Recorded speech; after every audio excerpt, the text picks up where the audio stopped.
Back po sa ating channel, no. Ito na yung dumating na yung buhangin.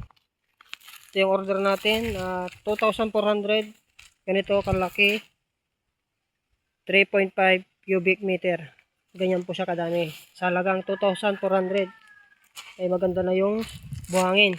Ayan. At ito naman yung CHB hollow block. Ayan. So standard, mataas at makapal. At ito yung karagdagan ng materials, mga guys. Ayan. Semento, bakal na 12mm, 9, saka 10mm. Apat na tubular, 10, 2x3 na zipper links. Tapos isang 2x2 by 1, 3/8.